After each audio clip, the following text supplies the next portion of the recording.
Good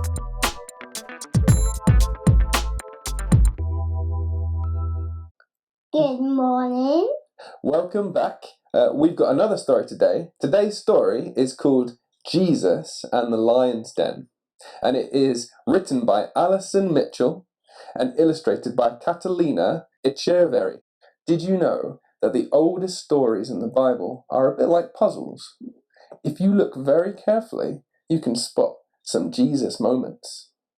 Those are moments when someone in the story is a little bit like Jesus. So this book is about the really exciting story of Daniel. But what makes it even more exciting is that you can spot Jesus moments in it too. There are lots of lions in the story, but every time you see this special lion, can you see it? Yep, it's a clue that there's a Jesus moment too. Are you ready to start the story? I saw one at the festival in here. Yeah, you did. Should we start? Mm-hmm. Let's begin. Do you have any habits? Maybe you sing in the bath? Or twiddle your thumbs? Or stick your fingers up your nose? Yuck! This is a story about Daniel and his habit. It was a great habit, but it was a habit that got him into a lot of trouble. Daniel knew God, the real king of everyone and everywhere. Daniel loved God very much. So 3 times a day, Daniel knelt down by his window and he prayed. Prayer is talking to God.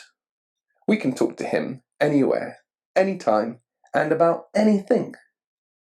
What a wonderful habit to have. How could that get anyone in trouble? Daniel worked for Darius, the super powerful king of Babylon. Daniel was so good at his job that the king wanted him to run the whole kingdom. But the other people who worked for King Darius didn't like Daniel, so they decided to get Daniel into trouble with the king. There was just one problem with their plan. Daniel had done nothing wrong, nothing. But then they thought of something. They could use Daniel's habit to get him into trouble. Daniel's enemies got King Darius to make a new law. It said that for 30 days, no one was allowed to pray to anyone except to the king. And if anyone broke the law, they would be thrown into a den full of huge, hungry lions. Oh no! What would Daniel do? If he obeyed the king of Babylon, he would stay safe. But if he obeyed God, the real king of everyone and everywhere, he would keep praying. And that meant Daniel would be lion's food. Safety or lion food? Which would Daniel choose? Daniel's enemies crept up to his house and looked up at his window. Daniel was praying. They'd caught him. The plan had worked. So they rushed back and told the king. Daniel was about to become lion food. King Darius tried and tried all day to find a way to save Daniel, but he couldn't. Even the king wasn't able to change the law. So when the sun went down, Daniel was taken to the den of huge hungry lions and thrown in. "I hope your God can save you," said the king. Roar! Who do you think said that? Lion. Yeah, lions.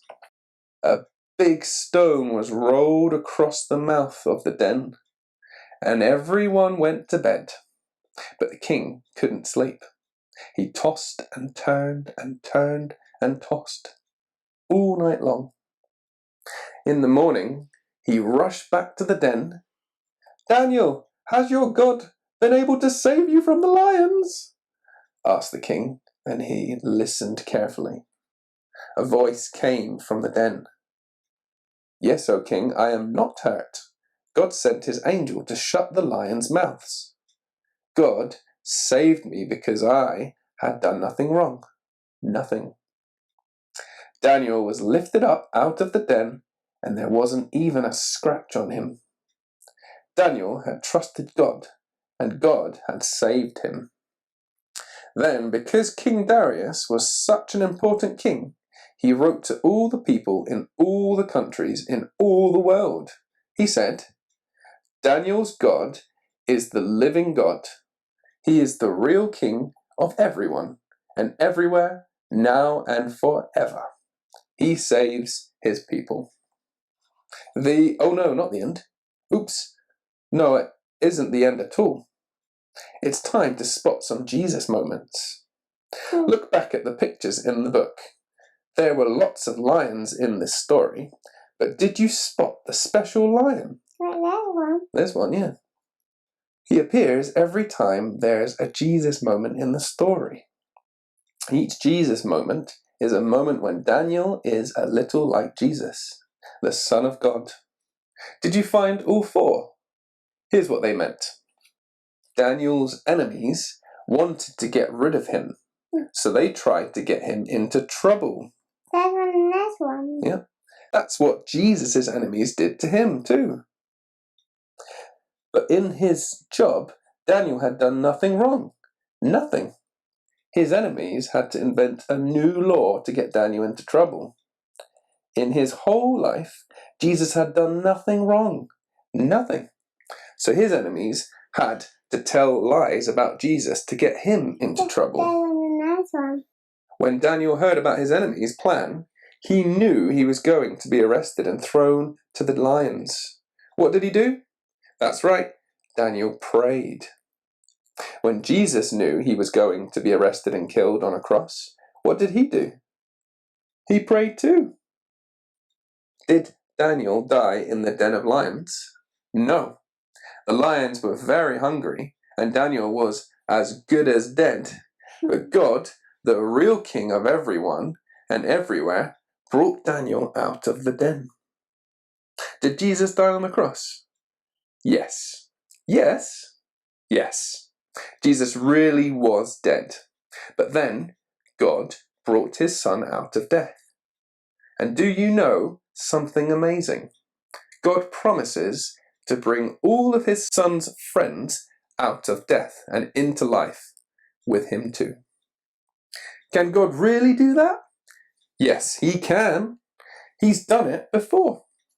So one day, all of Jesus' friends will live with him forever and ever. And for now, we can enjoy the same habit Daniel did. We can talk to the real king of everyone and everywhere, every day. Thanks for listening to us. That was Jesus and the Lion's Den.